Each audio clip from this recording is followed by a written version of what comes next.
للہ وکفا وسلام علی عبادہ الذین اصطفى اما بعد. حاضرین گرامی، تقریباً یہاں کے بیشتر لوگ مجھے جانتے ہیں کہ میں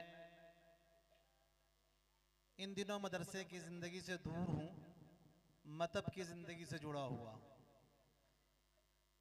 لیکن حکم کی تعمیل میں مجھے کھڑا ہونا پڑا اور بہت دیر سے بیٹھ کر بچوں کو سن رہا تھا تو دل کے کچھ جذبات بھی تھے جس کو آپ کے سامنے بیان کرنا چاہ رہا تھا، لیکن یہاں بیٹھے بڑے علماء کرام، مقررین حضرات، ان لوگوں کے سامنے جسارت نہیں کر پا رہا تھا. لیکن ہمارے عزیز قاری مسرور فیضی صاحب کا بار بار اصرار، اس لیے حاضر ہوا. الحمدللہ ابھی چند سال قبل سنا تھا کہ قاری محمد صاحب نے ایک ادارے کی بنیاد ڈالی ہے، لیکن بارہا کوشش کے باوجود حاضری کی سعادت نصیب نہیں ہو پائی. میں اللہ پاک کا شکر ادا کرتا ہوں کہ اللہ پاک نے آج مجھے وہ دن نصیب کیا اور میں حاضر ہوا. یقین جانیے بڑی خوشی ہوئی، بڑی مسرت ہوئی کہ حضرت قاری صاحب نے بہت کم وقت میں ان چھوٹے چھوٹے بچوں پہ بڑی جانفشانی اور بڑی محنتیں کی ہوں گی جس کا اندازہ مجھے بخوبی ہے. اس لیے کہ میں نے درجہ حفظ تو سنبھالا ہی، بعد کے کچھ سال میں نے شعبہ ناظرہ کو بھی دیکھا ہے کہ اس کے اندر کیا قربانی دینی پڑتی ہے. میرے محترم بزرگوں اور دوستوں، بڑی محنت اور بڑی جانفشانی کے ساتھ یہ بچے جو آپ کے سامنے پیش کیے گئے ہیں بڑی قربانیوں کے بعد سامنے آئے ہیں.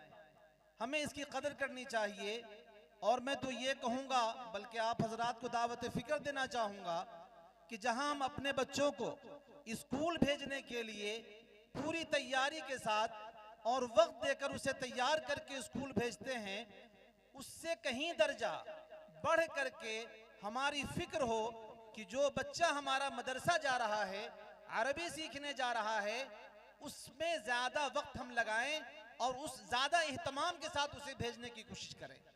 اس لیے کہ جتنی عظمت ہمارے دل میں ہوگی اس علم کی، اللہ تعالیٰ اسی کی بقدر اس بچے کو اس دولت سے نوازیں گے. بڑے افسوس کا مقام ہے کہ ایک بچہ جب اسکول جاتا ہے تو اس کے لیے ہم طرح طرح کے لباس کا اہتمام کرتے ہیں، جو فرمائشیں آتی ہیں اسکول سے اس کو پوری کرنے کی پوری کوشش کرتے ہیں. لیکن جب وہی بچہ، اسی ماں باپ کا ایک بچہ مدرسے کی جانب آتا ہے تو نہ اس کے کپڑے کا کوئی ٹھکانہ، نہ صفائی ستھرائی کا کوئی خیال، تو یہ بہت بڑا افسوس کا مقام ہے. اور شاید یہی وجہ ہے کہ رفتہ رفتہ ہمارے گھر سے علم دین نکلتا جا رہا ہے. لہٰذا میں دردمندانہ درخواست ہے ہماری کہ جن خوش نصیب ماؤں کے بچے، جن والدین کے بچے ایسے ادارے سے جڑے ہیں، وہ ان بچوں کا خاص خیال رکھیں اور جہاں سے یہ علم حاصل کر رہے ہیں اس ادارے کی بھی عظمت کو، ان کے پڑھانے والے کی بھی عظمت ہمارے دلوں میں ہو، تب جا کر انشاءاللہ خاطر خواہ اس کا فائدہ ہمیں نصیب ہوگا.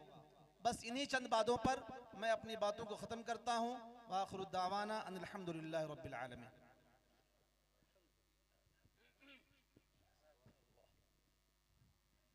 جزاکم اللہ احسن الجزاء.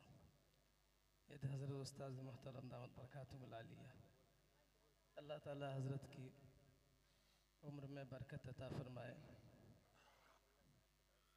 1000 روپے ماشاءاللہ عنایت اللہ انعام اللہ صاحب کی طرف سے 1000 روپے آئے ہیں. اللہ تعالی، اگر ہماری ویڈیو اچھی لگی تو حسنین اردو میڈیا کو لائک کریں، کمنٹ کریں، شیئر کریں اور سبسکرائب کرنا بالکل نہ بھولیں.